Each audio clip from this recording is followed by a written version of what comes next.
بسم اللہ الرحمن الرحیم القرآن حیاتی. The Quran is my life, the way to connect with Allah subhanahu wa ta'ala. السلام علیکم ورحمۃ اللہ وبرکاتہ. انشاءاللہ آج ہم جو ہے وہ سورہ ہود میں ہود علیہ السلام کے قصے کو آگے لے کر چلتے ہیں، اور آج آخری جو ہے پارٹ ہے اس کے ہسٹوری کا، ہود علیہ السلام کا، جو آیت نمبر 57 to 60 میں دیا گیا ہے. ٹھیک ہے، چلیں آج کی آیتوں سے ہمیں کیا سیکھنے کو ملتا ہے. اعوذ باللہ من الشیطان الرجیم، بسم اللہ الرحمن الرحیم. فَإِن تَوَلَّوْا فَقَدْ أَبْلَغْتُكُم مَّا أُرْسِلْتُ بِهِ إِلَيْكُمْ وَيَسْتَخْلِفُ رَبِّي قَوْمًا غَيْرَكُمْ وَلَا تَضُرُّونَهُ شَيْئًا ان ربی علی کل شیء حفیظ. مزید ہود علیہ السلام نے کہا، اور پھر اگر تم منہ پھیرتے ہو تو بے شک میں نے تو پہنچا دیا وہ رسالت کا پیغام جو مجھے دے کر بھیجا گیا تمہاری طرف، اور جانشین بنائے گا میرا رب دوسرے لوگوں کو تمہاری جگہ، یعنی اگر تم نے منہ پھیر لیا تو، اور نہیں تم بگاڑ سکو گے اللہ کا کچھ بھی. بے شک میرے رب نے ہر چیز کی حفاظت کا انتظام کیا ہے. آیت نمبر 89. وَلَمَّا جَاءَ أَمْرُنَا نَجَّيْنَا هُودًا وَالَّذِينَ آمَنُوا مَعَهُ بِرَحْمَةٍ مِّنَّا وَنَجَّيْنَاهُم مِّنْ عَذَابٍ غَلِيظٍ. وَتِلْكَ عَادٌ جَحَدُوا بِآيَاتِ رَبِّهِمْ وَعَصَوْا رُسُلَهُ وَاتَّبَعُوا أَمْرَ كُلِّ جَبَّارٍ عَنِيدٍ. وَأُتْبِعُوا فِي هَٰذِهِ الدُّنْيَا لَعْنَةً وَيَوْمَ الْقِيَامَةِ أَلَا إِنَّ عَادًا كَفَرُوا رَبَّهُمْ أَلَا بُعْدًا لِعَادٍ قَوْمِ ہود. مزید آگے اللہ تعالیٰ فرماتے ہیں، اور جب آیا ہمارا حکم تو نجات دی ہم نے ہود کو اور جو ایمان والے ساتھی تھے ان کے ساتھ ہماری رحمت کے ذریعے، اور بچا لیا ہم نے انہیں سخت عذاب سے. اللہ تعالیٰ فرماتے یہ تھے عاد جنہوں نے انکار کیا اپنے رب کی آیتوں کا، اور انہوں نے نافرمانی کی اللہ کے رسول کی، اور پیچھے چلے ہر اس شخص کے حکم کے جو سرکش اور ضدی تھا، اور پیچھے لگا دی گئی ان کے اس دنیا میں لعنت، اور قیامت کے دن بھی ان پر لعنت ہوگی. اللہ تعالیٰ فرماتے ہیں سن رکھو، بے شک عاد نے انکار کیا اپنے رب کا، اچھی طرح سن لو، اللہ کی رحمت سے دور ہو گئے عاد جو قوم تھی ہود علیہ السلام کی. اسلام کی جو ہے وہ قصے کنٹینیو ہے ہمارے، اور کس طریقے سے ہم نے دیکھا کہ ہود علیہ السلام کی ایک جو ہے کہنا چاہیے ان کے اندر ڈیئرنگ، اور ایک داعیہ دین کے اندر واقعی جو ہے وہ ڈیئرنگ ہونی چاہیے. ہاں، جیسے کہ پیچھے کچھ آیتوں میں ہم نے دیکھا کہ انہوں نے کہا ٹھیک ہے تم مجھے جو ہے وہ مہلت مت دو. کیوں اتنے گٹ سے انہوں نے بات کی؟ کیونکہ انہوں نے یہ کہا کہ بے شک میں صرف اللہ ہی پر بھروسہ کرتا ہوں. جی ہاں، اس چیز کو ہمیں بھولنا نہیں چاہیے. اور پھر اسی کے ساتھ ساتھ یہ بھی ایک توکل ایک ایمان والے بندے کا کہ اللہ ہی کے جو ہے وہ اللہ نے ہی سب کے پیشانی کو پکڑ رکھا ہے. اس سے کئی جو ہے وہ آپ کو تفاسیر میں اس کی ڈیٹیل ملے گی کہ ایک تو یہ قسمت اللہ ہے، اور جن لوگوں کی یہ سوچ ہے کہ دین پر عمل کرنے سے، دین کا کام کرنے سے جو ہے دنیا جاتی رہے گی، یا نعوذ باللہ ان کے جو ہے وہ دنیا میں اللہ کچھ کمی کر دے گا ان کی دولت میں، مال میں، یا پھر جو ہے وہ رزق میں، تو ایسی کوئی بات نہیں ہے. اور پھر اس کے بعد اللہ نے فرمایا کہ ان ربی علی صراط مستقیم، کہ ہود علیہ السلام نے کہا کہ بے شک میرا کا جو راستہ ہے وہ صراط مستقیم کو جو ہے وہ سیدھا جاتا ہے. ٹھیک ہے چلیے. اچھا اس کے بعد دیکھیں کہ اگلی جو آیت ہے 57 میں اللہ تعالیٰ فرماتے ہیں فَإِن تَوَلَّوْا، ہاں پھر بھی اگر تم منہ پھیرتے ہو تو بے شک میں نے تو پہنچا دیا تم تک میری رسالت. ہاں جو بھی یعنی کہ پیغامات اللہ نے مجھے دیے تھے تمہاری طرف دے کر بھیجا گیا تھا مجھے، وہ سب میں نے تمہاری طرف پہنچا دیا. دیکھیے یہاں پر تھوڑا سا دھیان رکھیں کہ کس طریقے سے یہاں پر ہود علیہ السلام کہہ رہے ہیں کہ بھائی میں نے ایمانداری سے جو رسالت اللہ نے مجھے دی تھی تم تک پہنچانے کی وہ سب میں نے پہنچا دی. یاد رکھیں کہ انبیاء اور رسول کا کام جو تھا وہ ہدایت پہنچانا تھا، نہ کہ ہدایت دینا تھا. ان آیتوں کے ذریعے جو ہے ہمیں خلاصہ کیا جا رہا ہے. ٹھیک ہے چلیں. اب آپ دیکھیں کہ یہاں ایک ایمانداری کی بات ہے، یہاں پر ایک جو ہے یعنی کہ کس طریقے سے جو ہے وہ مخلص ہوا کرتے تھے انبیاء اور رسول اپنے پیغامات کو جو ہے وہ دوسروں تک پہنچانے کے لیے، امت تک پہنچانے کے لیے. جی ہاں یہاں پر ایک ایگزامپل اگر آپ کو دوں میں، فار ایگزامپل آپ کہیں کلاس میں بیٹھی ہیں، آپ کی ٹیچر بالکل آگے بیٹھے ہیں، انہوں نے آپ کو ایک پین دیا کہ بھائی یہ قلم آپ جو ہے وہ پیچھے پہنچا دیں. ٹھیک ہے، پیچھے کوئی بیٹھا ہے بندہ اس کو دے دیں. اب اگر آپ ٹیچر کے فرمانبردار ہیں یا اپنے کام میں بڑے ایماندار ہیں، مخلص ہیں، تو باقاعدگی سے آپ اس پین کو جہاں آپ کی ٹیچر نے کہا ہے وہاں پہنچا دو گے. لیکن ذرا سا آپ کی نظر چوکی یا آپ کی توجہ ہٹی تو آپ کیا کرو گے، اس پین کو ہو سکتا ہے یہاں وہاں اٹھا کے آپ رکھ دو، اور بعد میں آپ سے پوچھا جائے بھائی وہ قلم کہاں ہے، وہ پین کہاں ہے، تو آپ کہو گے مجھے تو یاد ہی نہیں میں نے کس کے ہاتھ میں دے دیا اور کہاں پہنچا دیا. جی ہاں، اس ایگزامپل سے کیا سمجھ آیا ہمیں کہ جو بندہ اپنے کام میں فوکسڈ ہوتا ہے وہ کام کو بہت اچھے سے انجام دیتا ہے. اور جو بندہ یعنی کہ یہاں پر جو ایک رول ماڈل یہاں پر انبیاء اور رسول کا بتایا جا رہا ہے کہ وہ اپنے کام کو جو ڈیوٹی اللہ سبحانہ تعالیٰ انہیں دیتے ہیں وہ جوں کا توں ویسے ہی پہنچا دیتے ہیں. جی ہاں، میرا اور آپ کا کام بھی یہی ہے کہ پیغام کو ہم پہنچا دیں، ہدایت کی باتوں کو پہنچا دیں، نہ کہ ہدایت کی ذمہ داری ہمارے اوپر ہے لوگوں کی. جی نہیں، یہ غلط فہمی ہے لوگوں کی. اسی کے ساتھ ساتھ اگر آپ تھوڑا سا توجہ دیں یہاں پر کہ آگے کیا کہا ہود علیہ السلام نے، اور جو ہے وہ جانشین بنائے گا میرا رب دوسروں کو، دوسرے لوگوں کو تمہاری جگہ. ٹھیک ہے، تم پلٹو، نہیں ماننا ہے مت مانو، اور تم نہیں مانتے ہو اللہ کی باتوں کو تو اللہ سبحانہ تعالیٰ تمہاری جگہ دوسرے لوگوں کو لے آئے گا، اور تم اللہ کا یعنی اس کا کچھ بھی بگاڑ نہیں سکتے ہو. کیوں؟ کیونکہ بے شک میرا رب ہر چیز کا جو ہے وہ نگہبان ہے، حفاظت کرتا ہے، اس کا انتظام کرتا ہے. جی ہاں، یہاں پر میرا اور آپ کا کام لوگوں کو پیغام پہنچا دینا ہے، باقی ساری ذمہ داریاں اللہ پر چھوڑ دیں. اسی کے ساتھ ساتھ ایک چیز ہے کہ اگر آپ تھوڑا سا غور کریں تو یہاں پر ایک ایسا شخص جو واقعی صراط المستقیم پر ہے یا نہیں ہے، کس طریقے سے اس کی جانچ ہم کر سکیں، یا کیا اس کے سمٹمز یہاں پر جو ہے وہ بتائے گئے ہیں. تو یہاں پر یعنی کہ پیچھے بتایا گیا نا کہ میں تو صرف اللہ کو گواہ بناتا ہوں. جی ہاں، شرک سے پاک ہوتا ہے ایک صراط المستقیم پر جو بندہ ہوتا ہے. اسی کے ساتھ ساتھ وہ لوگوں سے نہیں ڈرتا ہے، وہ صرف اللہ پر توکل کرتا ہے، اور اپنے رزق کی ذمہ داری جو ہے وہ اس کو پتا ہے کہ اللہ نے رزق کی ذمہ داری لی ہے، تو وہ جو ہے پوری طریقے سے اسی پر جو ہے وہ توکل کرتا ہے.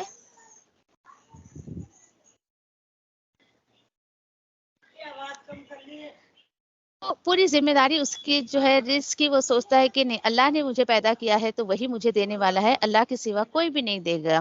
دوسری صراط المستقیم پہ رہنے کی نشانی کیا ہے ایک بندے کی، کہ وہ اللہ کے پیغام کو جو کا تو پہنچاتا ہے، وہ بالکل بھی اس میں کمی بیشی نہیں کرتا ہے. تو الحمدللہ اس طریقے سے ہود علیہ السلام نے اپنے پیغام کو بہت اچھے طریقے سے جو ہے وہ پہنچا دیا. لیکن ہوا کیا؟ جی ہاں، بالکل وہی جو پیچھے انبیاء اور رسولوں کا ذکر ہم پڑھتے چلے آ رہے ہیں کہ کس طریقے سے قوم کے لوگوں نے بات نہیں مانی.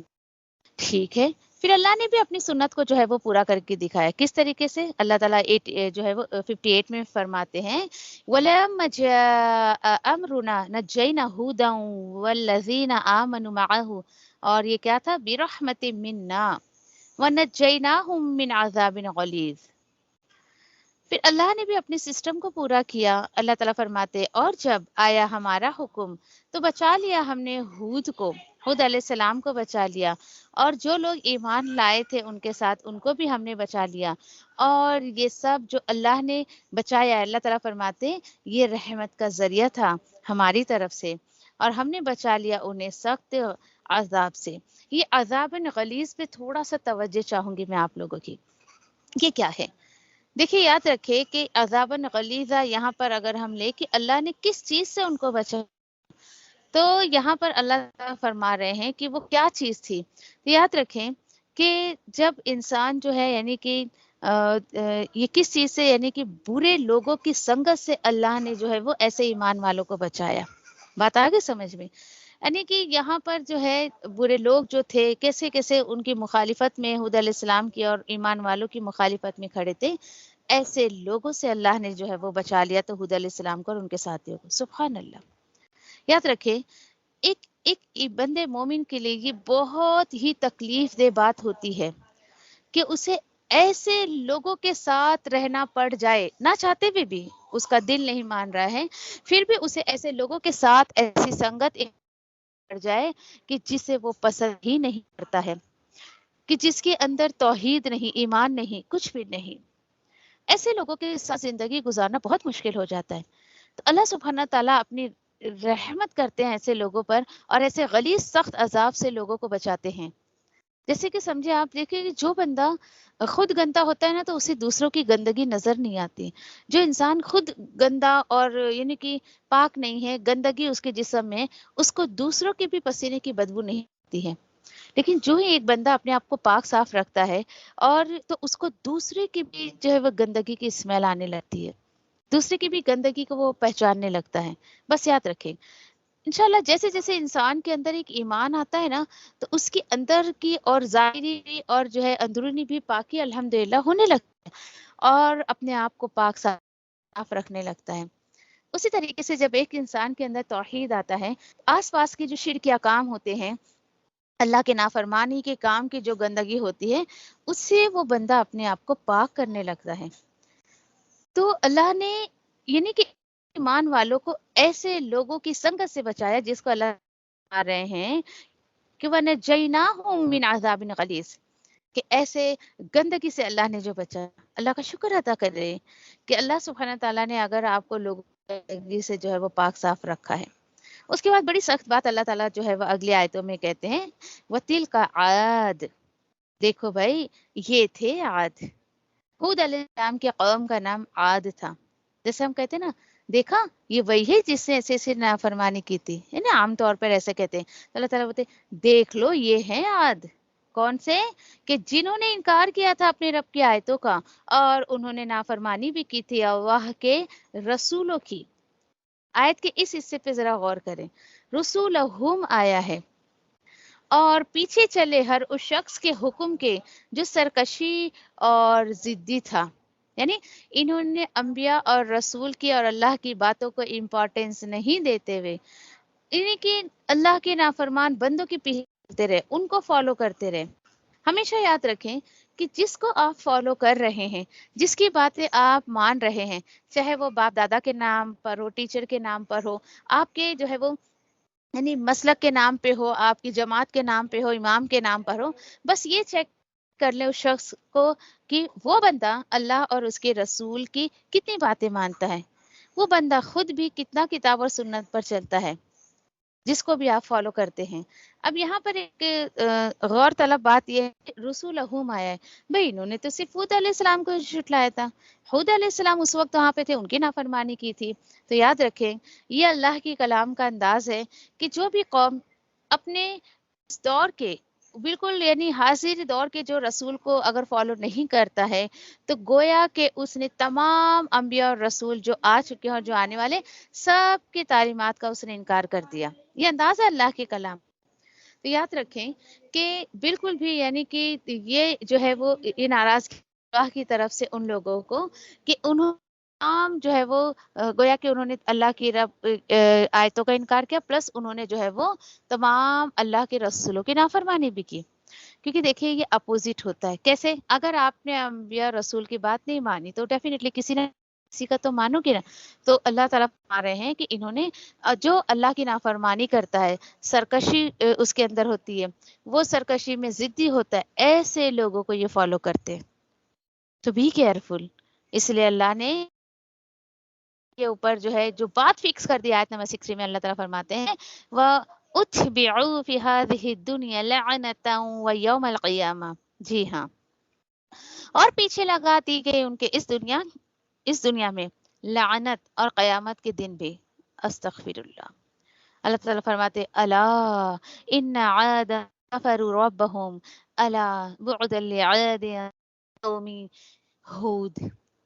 خبردار ہو جاؤ، سن لو، بے شک عاد نے جو ہے وہ کفر کیا تھا اپنے رب کا، انکار کیا تھا اپنے رب کا. اچھی طریقے سے سن لو، اللہ کی رحمت سے دوری ہوئے عاد، یعنی دور ہو گئے. اور یہ تھی قوم ہود. بڑے افسوس کے ساتھ بالکل یہاں پر دیکھیں کہ 60 پر آ کر ہود علیہ السلام اور ان کے قوم کی بات جو ہے اللہ نے پوری کی ہے. بڑے افسوس کے ساتھ اللہ تعالیٰ کہتے ہیں یہ تھی قوم ہود، یہ عاد تھے، اور ان پر جو ہے یعنی کہ لعنت، اللہ کی لعنت آئی میں اور آخرت میں. یہ کیا ہے؟ لعنت کیا ہے؟ سمپل سے ڈیفینیشن یاد رکھیں. لعنت کیا ہے؟ توفیق چھین جانا. اللہ سبحانہ تعالیٰ توفیق سے کس طریقے سے بھائی نیکی نہیں کرنے کی توفیق اس کو ملتی ہے، کرتا ہی نہیں ہے بندہ نیکی. اسی طریقے سے اور کیسے دنیا میں کیسے لعنت ہوتی ہے، ایک ایک چیز کو ہم دیکھیں گے. دنیا میں لعنت یہ ہوتی ہے کہ اللہ کے نیک بندوں پر، اللہ کی محفل میں ان کا ذکر خیر جو ہے وہ اللہ تعالیٰ چھین لیتا ہے. ذکر خیر بالکل بھی ان کا ہوتا نہیں ہے اللہ کی کسی محفل میں. اللہ کے کوئی بندے، کوئی مومن بندہ ان کا ذکر کرنا پسند نہیں کرتا ہے، اور انہیں جو ہے وہ اللہ کی محبت سے جو ہے وہ دوری ہو جاتی ہے، اللہ کی محبت ان کو نہیں ملتی ہے. اسی طریقے سے جو ہے وہ یعنی کہ انہیں جو ہے توفیق نہیں ملتی ہے کہ وہ کچھ اللہ کے راستے میں یعنی فی سبیل اللہ کچھ کر سکے، چاہے وہ جان سے ہو یا مال سے ہو. ان کی تمام چیزوں کو اللہ آزمائش بنا دیتا ہے. یاد رکھیں. اچھا، قیامت کے دن کیسے وہ لعنت ان کے اوپر کہ اللہ کی رحمت سے دوری ہوگی ان کی، اور لعنت رحمت کی دوری ہے، اللہ کا دیدار نہیں ملے گا، جنت کی توفیق نہیں ملے گی. انہیں جو ہے اللہ سبحانہ تعالیٰ اپنے عرش کے سائے میں نہیں رکھے گا. ایسی بہت ساری لعنتیں ان کا پیچھا کرتے رہتی ہے. تو یاد رکھیں، کسی کو فالو کرنے سے پہلے بہت زیادہ احتیاط کریں. اور اس طریقے سے اللہ نے کہہ دیا کہ ان پر جو ہے قیامت تک جو ہے، قیامت میں بھی ان پر جو ہے وہ لعنت رہے گی اللہ کی طرف سے، اور جو ہے دنیا میں بھی. بڑا ہی سبق آموز جس طریقے سے دیکھیے ہم نوح علیہ السلام کا واقعہ، ہود علیہ السلام کا، اس میں بھی بہت سارے لیسنز ہمیں ملے ہیں، بہت سارے. اگر ہلکا پھلکا ہائی لائٹ کریں ان کے جو ہے وہ آیتوں میں، کہ بندہ جب دین کا کام کرے، پہلی بات تو اللہ کے سوا کسی کی عبادت نہ کرے، کسی کو نہ پکارے، اپنے اندر ایک غرض پیدا کرے، اور اللہ کے راستے میں کیے ہوئے کام کا اجر لوگوں سے نہ رکھے، بلکہ صرف اللہ پر نظریں ٹکا کر رکھے.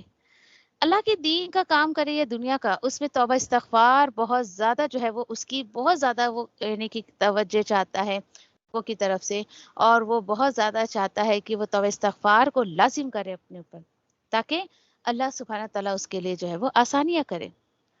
اسی کے ساتھ ساتھ بالکل باپ دادا کے دین کو فالو نہیں کرتا ہے، اپنے تمام کام پر لوگوں کو گواہ نہ بناتے ہوئے وہ اللہ کو گواہ بناتا ہے، اور شرک سے خود کو پاک رکھنے کی کوشش کرتا ہے. اور کیا کوالٹی ہمیں پتہ چلی اس میں؟ ایسے تائید دین اللہ کے سوا کسی اور پر بھروسہ نہیں کرتا ہے. اس کو یہ توکل ہے کہ جس رب نے مجھے اس دنیا میں بھیجا ہے، میری ساری کھانے پینے کی رزق کی ذمہ داریاں اللہ پر ہے، اور اس کو اپنے اوپر یقین ہوتا ہے کہ بھئی میں اللہ کے دین کا کام کر کے صراط المستقیم پر ہوں، الحمدللہ. اور اس کے اندر یہ گرس آتا ہے کہ اگر دین پر رہتے ہوئے میرا کوئی بگاڑنا چاہے تو کوئی کچھ نہیں بگاڑ سکتا ہے، اس لیے کہ اللہ دینا چاہے تو کوئی چھین نہیں سکتا. اور ایسی کوئی چیز جو مجھے اچھی لگ رہی ہے اور میں جو ہے اس کرنا چاہتی ہوں لیکن اللہ نہ دینا چاہے تو پوری دنیا کی طاقت مجھے وہ دے نہیں سکتی ہے، اور تمام چیزوں کو فالو کرتے ہوئے اس کا یہ توکل ہوتا ہے کہ اللہ سبحانہ تعالیٰ ڈیفینیٹلی مجھے ہر پریشانیوں سے جو دین کے راستے میں آتی ہے اس کو بچا لیتا ہے، اور الحمدللہ وہ اللہ کی لعنت سے جو ہے وہ دور ہو جاتا ہے اور رحمت سے قریب ہو جاتا ہے۔ سبحان اللہ۔ کوشش کرے کہ ایک دائی دین کو یہ جو ہے تمام کوالٹیز اپنے اندر پیدا کرنے کی کوشش کرنی چاہیے۔ اللہ سے دعا کرتے ہیں اللہ سبحانہ تعالیٰ مجھے اور آپ کو ان تمام کوالٹیز کو اپنے اندر لانے کی توفیق عطا فرمائے۔ جزاکم اللہ خیر، وآخر دعوانا الحمد للہ رب العالمین۔ سبحان اللہ وبحمدہ، سبحانک اللہم وبحمدک، نشہد ان لا الہ الا انت، نستغفرک ونتوب الیک۔ ربنا تقبل منا انک انت السمیع العلیم وتب علینا انک انت التواب الرحیم۔ آمین یا رب العالمین۔ السلام علیکم ورحمۃ اللہ وبرکاتہ۔